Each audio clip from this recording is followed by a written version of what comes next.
Sun TV நேயர்களுக்கு என்னுடைய வணக்கம்.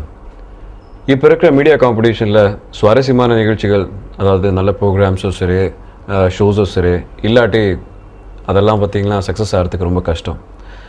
அந்த பீரியடில் ஐ திங்க் ஒரு சில ப்ரோக்ராம்ஸ் வந்து ரொம்ப ஒரு ரீச் இருக்கும் பப்ளிக் மத்தியில். அந்த மாதிரி ஒரு நிகழ்ச்சி தான் அரட்டை அரங்கம். என்றைக்குமே சரி இது அதே சுவாரஸ்யத்தோட அதே ஹை வோல்டேஜோடு இருக்குது. டிஆர் சாரோட ஹோஸ்டிங்கில் இந்த ப்ரோக்ராம் நடந்துகிட்ருக்கு. One of the most successful programmes. டிஆர்பிலையும் ரொம்ப ஹை ரேட்டிங்ஸில் இருக்கிற ஒரு ப்ரோக்ராம் நினைக்கிறேன். ஒவ்வொரு இடத்துலையும் போய் அந்த மக்களோட ஒப்பீனியன்ஸ் எல்லாமே வந்து வெளிப்படுத்தக்கூடிய ஒரு ப்ரோக்ராம் அப்படின்னா அரட்டை அரங்கம் சொல்லலாம். இப்போ ரீசெண்ட் டைம்ஸ்லையும் பார்த்தீங்கன்னா ஒரு எபிசோடில் ஒரு சுவாரஸ்யமான நிகழ்ச்சியை பார்த்துருப்பீங்க. 4 வயசுக்கான ஒரு பொண்ணு, கிட்டத்தட்ட ஒரு 10-11 வருஷம் முன்னாடி காணாமல் போன ஒரு பொண்ணு, தற்செயலாக அரட்டை அரங்கத்தில் வந்து ஒரு உதவிக்காக வந்திருந்தா. திருப்பியும் வந்து அந்த அரட்டை அரங்கத்தில் பங்கெடுத்துக்கிட்ட போது இந்த எபிசோடை பாருங்கள், எங்கேயோ யாரோ பார்த்துருக்காங்க. அந்த பொண்ணு அவங்க அப்பா பேரை சொல்லியிருக்கு. ஆடியன்ஸ் அந்த டைமில் வந்து அந்த ப்ரோக்ராம் அப்சர்வ் பண்ணதுனால தான் இந்த பொண்ணை ஐடென்டிஃபை பண்ணியிருக்காங்க. உடனே அவங்க தாய் தந்தையை சேர்த்து வச்சுருக்காங்க. Hats off to Sun TV and Arattai Arangam. இப்படி நல்ல விஷயம் நடக்குது. வெறும் பேச்சா மட்டும் இல்லாமல் இந்த மாதிரி நல்ல காரியங்களும் செஞ்சிட்ருக்காங்க. Best wishes. செஞ்சுரி போட்டிருக்கீங்க, தொடர்ந்து இதே மாதிரி பல செஞ்சுரி போட்டுட்ருங்க. பெஸ்ட் விஷஸ் டு அரட்டை அரங்கம். இவர் பெயர் சுப்பிரமணி. ரிக்ஷா இழுக்கும் தொழிலாளி. வசிப்பது மதுரையில். இவருக்கு 4 குழந்தைகள். கடைசி குழந்தைகள் இருவரும் இரட்டை குழந்தைகள். அந்த இரட்டை குழந்தைகளில் ஒரு குழந்தை காணாமல் போய்விட்டது. 10 வருடங்களுக்கு முன்னால் காணாமல் போன அந்த குழந்தை ஒளிபரப்பான அரட்டை அரங்கத்தில் 4 வயசு இருக்கு எனக்கு. எங்கள் அப்பாவுக்கு சோறு கொடுக்க போனேன். அப்போதைக்கு எங்கள் அப்பாவுக்கு சோறு கொடுத்துட்டு நான் திரும்ப வரையில் குறுக்கு பாதையில் போயிட்டு இருந்தேன். ஒரு 4 பேர் வந்து என்னை அம்மாட்ட கூட்டி போகிறேன்னு சொல்லி என்னை கூட்டி போயிட்டாங்க, அதாவது கடத்திட்டு போயிட்டாங்க. இந்த நிகழ்ச்சியை பார்த்த இவர்களுடைய உறவினர்கள் மற்றும் அருகாமையில் உள்ளவர்கள் இவரது அப்பாவிடம் பதறி ஓடி வந்து, உங்கள் குழந்தை கிடைத்துவிட்டது, அப்பா பெயர், அம்மா பெயர், உடன் பிறந்தவர்கள் பெயர் என சரியாகச் சொல்வதாக கூற அவர் பதட்டத்துடன் எங்களை தொடர்பு கொண்டார். எங்களது குழு அவர்களுடன் தொடர்பு கொண்டு காவல்துறை உதவியுடன் அவர்களது ஆவணங்களை சரிபார்த்தது. பின் அவர்களது குடும்பத்தை இணைத்து வைத்தது.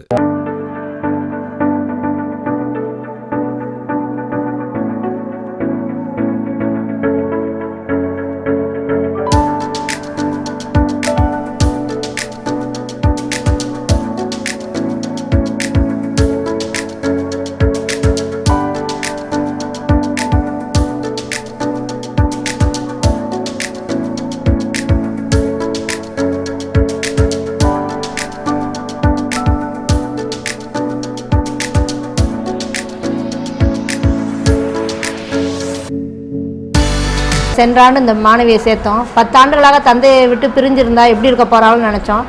ஆனால் ரொம்ப அன்பாக எல்லா மாணவரோட நம்ம பழகி நல்லா படிக்க ஆர்வம் படிக்கிறான். நாங்களும் அப்பப்போ அந்த மாணவியை கூப்பிட்டு ஆர்வமாக ஊக்கப்படுத்திட்டு வரோம்.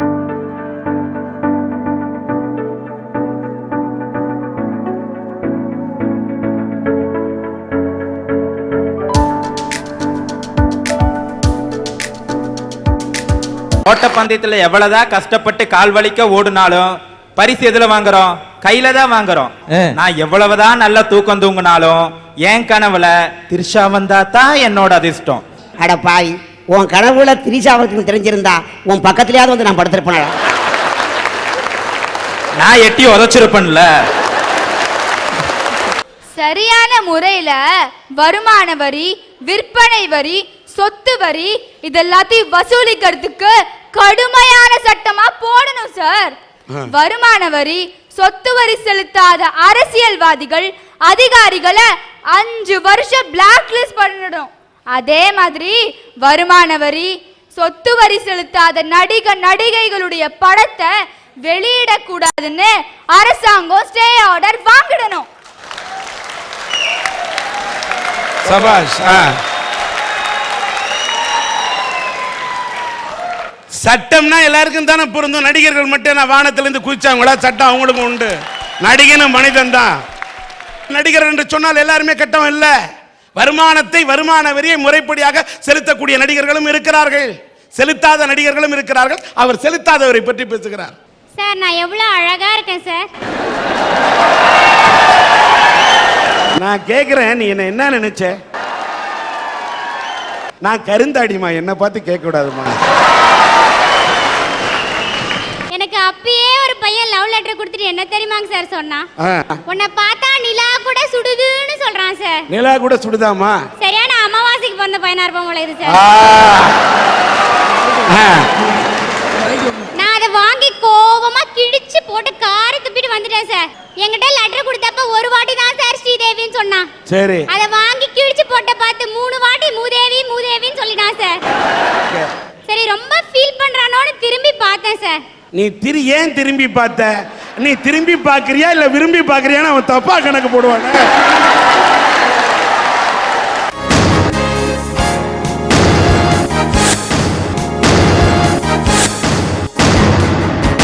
எழுதுன லீவ் லெட்டரோட வந்திருக்கேன். ஏன்னா அவர் இங்கே வந்துட்டாரு.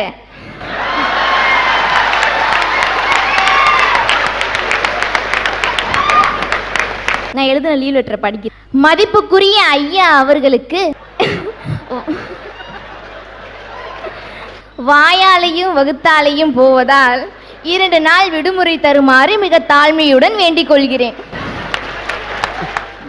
அப்புறம் அவர் வாங்கி படிச்சுட்டு மதிப்புக்குரிய ஐயா அவர்களுக்குன்னு நிறுத்துமான்னாரு. நான் சொன்னேன், அதுக்கு நிக்காம தானே போகுது, நான் எங்கேயா நிறுத்துறது அப்படின்னு கேட்டேன்.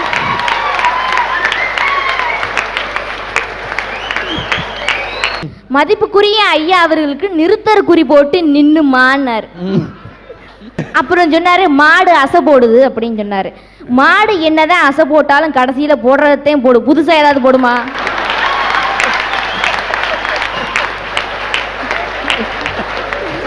சன் டிவியில் நல்ல எத்தனையோ ப்ரோக்ராம் நடக்குது. அதில் எனக்கு இது மனம் பிடிச்ச ப்ரோக்ராம்.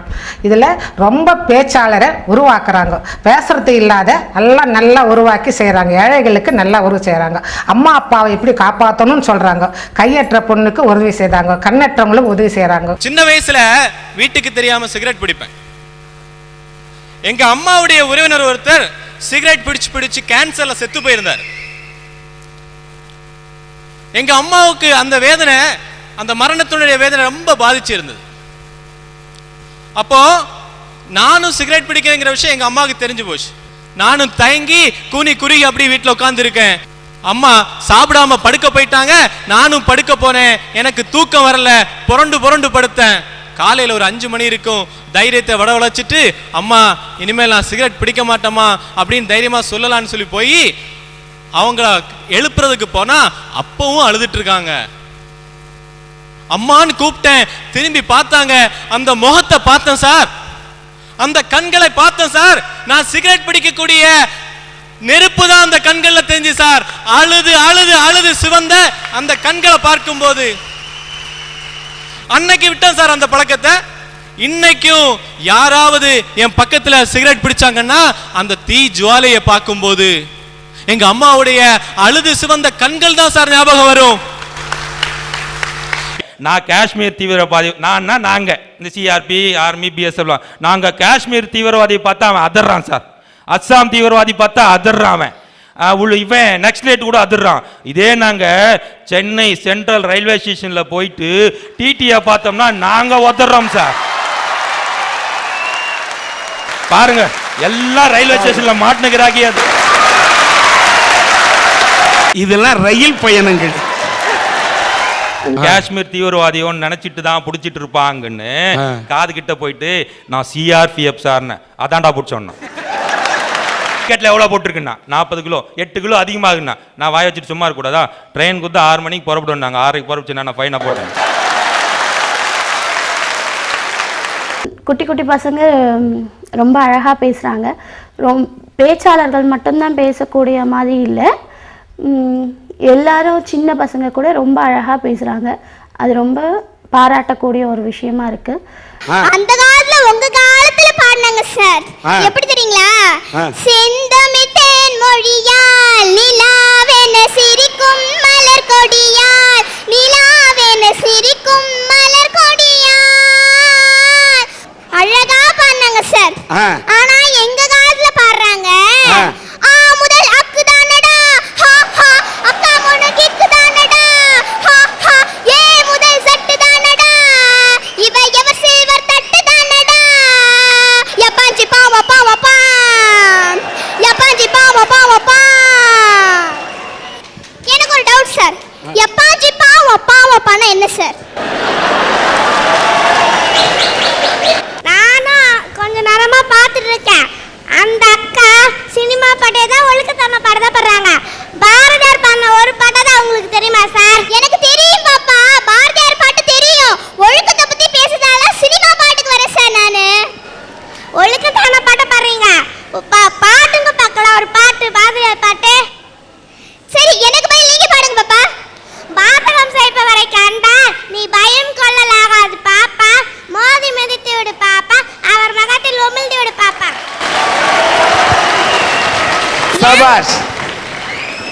என் பாரதி கண்ணம்மா, நீதான் இந்த பாராட்டும் பெண்ணம்மா.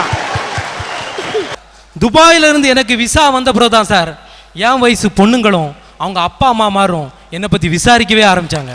சபாஷ் சார். நம்ம ஊர்ல எல்லாம் மாறிடுச்சு, எல்லாம் மாறிடுச்சு, நீ ஊருக்கு போகலாமே அப்படிலாம் பல பேர் சொல்றாங்க சார். ஆனா நம்ம ஊர்ல எல்லாம் மாறிச்சு. ஏர் உள்ள டிராக்டர் வந்தது, நடவு செய்ய இயந்திரம் வந்தது, அறுவடை செய்த கதிரடிக்கும் இயந்திரம் வந்தது. இப்படி எல்லாம் மாறியது நம் நாட்டில். ஆனால் உழவனின் கோமணம் மட்டும் இன்னும் மாறாமலே இருந்து கொண்டிருக்கு.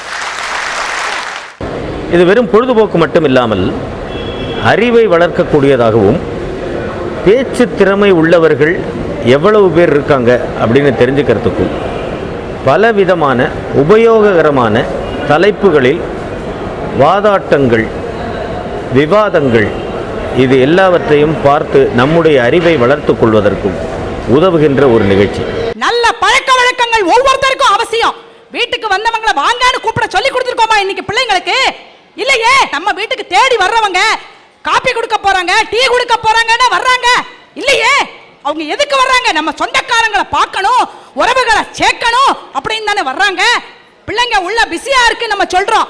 பிள்ளைங்க உள்ள பிஸியா இருக்கா? கம்ப்யூட்டர்ல பக்கத்து வீட்டு பையனோட சாட்டிங் பண்ணிட்டு உட்கார்ந்துருக்கு. அதுதானே நடக்குது இன்னைக்கு.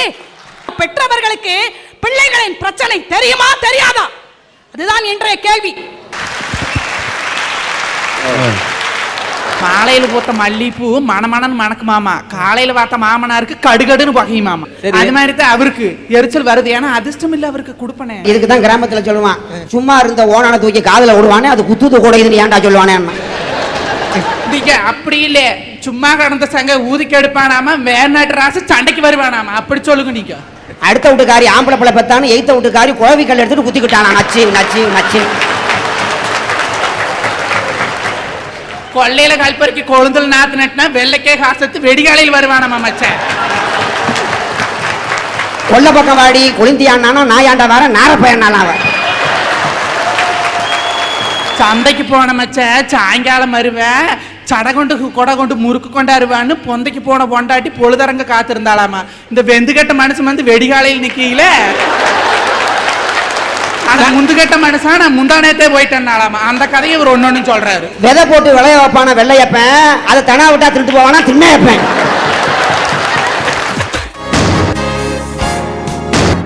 நூறு வாரங்களை கடந்து ஒவ்வொரு வீட்லையும் அது ஒரு அங்கமாக மாறிவிட்டது அரட்டை அரங்கம் என்பது. ஊரில் வந்து திண்ணையில் உட்காந்து அரட்டை அடிக்கிறாங்க அப்படின்னு சொல்கிறது, அந்த அரட்டையை ஒரு அரட்டை அரங்கமாக்கி என்டையர் தமிழ்நாடை பார்க்க வச்சு மக்களை அதுக்குள்ளே இழுத்து மக்களுக்கு ஒரு சேவையும் பண்ணி ஒரு ப்ரோக்ராமாக மட்டும் இல்லாமல் அவங்கள வந்து என்டர்டெயின் பண்ணக்கூடிய அவங்கள வந்து உற்சாகப்படுத்தக்கூடிய சந்தோஷப்படுத்தக்கூடிய ஒரு ப்ரோக்ராமாக மட்டும் இல்லாமல் அவங்கள சிந்திக்க வைக்கக்கூடிய ஒரு விழிப்புணர்ச்சி ஏற்படுத்தக்கூடிய ஒரு ப்ரோக்ராமாக அமைத்து சன் டிவி ஒரு பெரிய சேவையை செஞ்சுக்கிட்டு இருக்கு. அதில் டிஆர் சாரும் அதில் ரொம்ப பிரமாதமாக அந்த ப்ரோக்ராமை நடத்தி கொண்டு போயிட்டு இருக்கிறாரு. அது பண்ணாதா இது பண்ணாதன்னு எங்களை போட்டு படுத்து வைக்கிறீங்க. ஏமா நீ இப்ப படிக்காம எப்ப படிக்க போற? இன்னைக்கு நீ படிக்கலன்னா நாளைக்கு பெருசாயிட்டு என்ன தெரியுமா சொல்லுவ? எங்க அப்பா அம்மா என்ன படிக்க வைக்கல, அவங்க கடமையை தவறிட்டாங்கன்னு சொல்லுவ. அதனாலதான் உன்னை இன்னைக்கு படிங்கிறாங்க. விளையாடுறது எங்களுடைய கடமை தானே. இப்ப விளையாடாம பின்ன 60 வயசுல போய் விளையாடுவோம். பாரதியாரு ஓடி விளையாடு பாப்பான்னு சொல்லிருக்காரே தவிர ஓடி விளையாடு கிழவின்னு சொல்லலையே.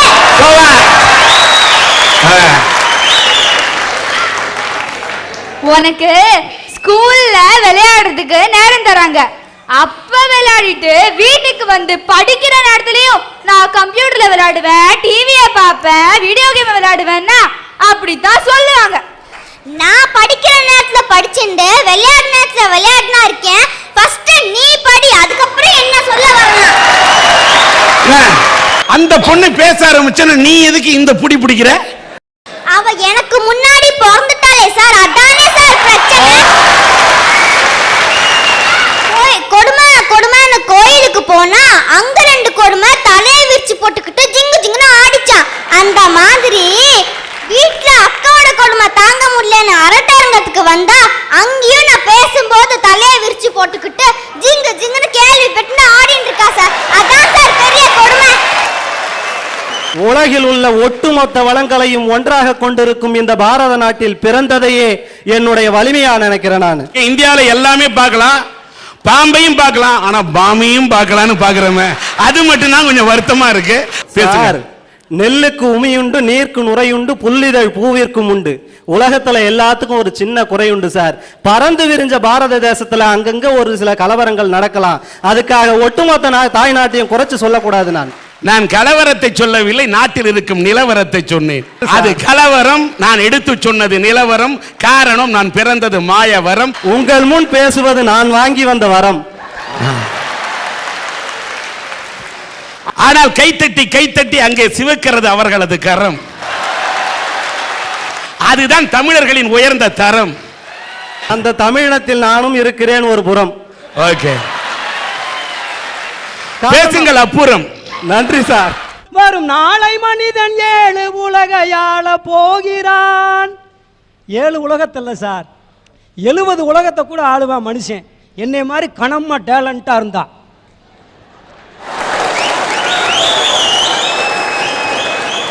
முப்பத்தி 9வது வயசுல தான் செல்போனை பார்க்குறேன். என் பையன் முளைச்சு 3 விடல, ரெட்டனை காலை போட்டுக்கிட்டு, ஹலோ எனக்கு இந்த எதுக்கு பொண்டாட்டி என்ன சுத்தி வப்பாட்டி பாட்டு போடுங்க ரொம்ப பிடிக்குங்கிறான். அப்ப செல்போன் இருந்துச்சு, சில்க் சிமிதாட்ட பேச முடியல சார். இப்ப செல்போன் இருக்குது, சில்க் சிமிதா இல்ல. கட்டின பொண்டாட்டி கட்டி இருக்கக்கூடிய சேலையில கூட சில்க்குனா கூட அந்த பட்டு சேலை கூட சில்க்கு தான். கட்டின புடவை பட்டு புடவையா தான் இருக்குது, முகத்தை பார்த்தா சகிக்கலையே. ஏன் தெரியுமா 10 விரல் இருக்கு? அந்த தாய் உன்னைய 10 மாசம் சுமந்து பெத்தெடுத்தான்றத எடுத்துக்காட்டதாயா இந்த 10 விரல் இருக்கு. தாய் 10 மாசம் தான் சுமக்கா, நான் ஆயுஸ் ஃபுல்லா அந்த வயித்தை சுமந்துக்கிட்டு இருக்கேன். ஒரு தாய் சுமந்தா அது புனித வயிறு, இது புளியோதர வயிறு. உட்காரியா. இந்த ப்ரோக்ராமில் இன்னொரு ஸ்பெஷாலிட்டி என்னென்னா, நாங்கள்லாம் சார்ந்திருக்கிற லயன்ஸ் கிளப் மாதிரி, ரோட்டரி கிளப் மாதிரி இதுலேயும் ஜெனரஸாக வந்து எல்லாருமே டொனேட் பண்ணுறாங்க. ப்ரோக்ராம் பார்க்கும்போதே பல மக்கள் வந்து அவங்களுக்கு தேவையான டொனேஷன்களை கொடுக்குறாங்க, குறைகளை கொடுக்குறாங்க, குறைகளை சொல்கிறது நிறைகளாக செய்கிறாங்க. அது மட்டும் இல்லாமல் ஒவ்வொரு ஊர்லேயும் எந்த குறை இருக்குதுன்னு சொல்லி அரசாங்கத்துக்கு தெரியுதோ இல்லையோ, அரசாங்கத்துக்கு கண்டிப்பாக தெரியுது. அப்பா ஒரு குடியார எங்களை விட்டு போயிட்டாரு. தினமும் குடிச்சிட்டு வந்து எங்க அம்மா அடிச்சுக்கிட்டே இருப்பாரு சார். அப்ப எங்க அப்பா என்ன சொன்னாரு தெரியுமா சார்? நீ போடி, நான் என் மகனை வச்சு காப்பாத்திக்கிறேன்னாரு சார். அவர் பாசத்துக்காண்டி சொல்ல சார். இவனை வேலைக்கு அனுப்பி விட்டு அந்த காசுல குடிக்கலான்னு நினைச்சாரு சார். ஆனா எங்க அம்மா விடல தெரியும் சார். என்னை கூட்டிட்டு வந்தார் சார். கூட்டிட்டு வந்து படிக்க வச்சாங்க சார். அன்னைக்கு நான் 25வது ரேங்க், இன்னைக்கு நான் 5வது ரேங்க் சார். ஏன் தெரியுமா சார்? எங்க அம்மா படுற வறுமையால நான் நல்லா உயிர்னு சார். உயிர்னு எங்க அப்பா படிக்கூடாதுன்னு சொன்ன முன்னாடி நான் நல்லா படிப்பேன் சார். சார் எங்க அப்பா விட்டுட்டு போன மாதிரி எங்க அம்மா விட்டுட்டு போயிருந்தானா நாங்க என்னன்னா அனாதை சார். எங்க அப்பா விட்டுட்டு போன மாதிரி எங்க அம்மா விட்டுட்டு போயிருந்தானா நாங்க என்னன்னா அனாதை சார். என்னன்னா அனாதை சார். எனக்கு வந்த கஷ்டம் வேற குழந்தைகளுக்கு யாரும் வரவே கூடாது சார்.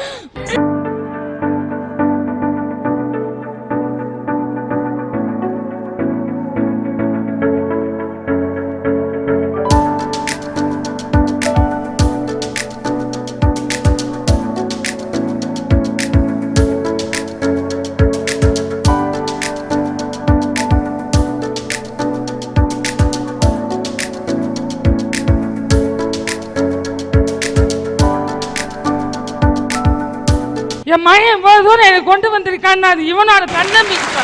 இவனோட தன்னம்பிக்கை. என் பையனை என் பிள்ளைய நல்லா படிக்க வச்சு நான் நல்ல முறையை ஆளாக்கணும் நான் ரொம்ப ஆசைப்படுறேங்க சார். இந்த குடும்பம் ஒரு பெட்டிக்கடை வைத்து வாழ்க்கையை இவர் ஜீவனத்தை நடத்திக் கொள்வதற்கு வழிவகுக்க வேண்டும் என்று சன் டிவியின் அரட்டை அரங்கத்தின் சார்பாக தெரிவித்துக் கொள்கிறோம்.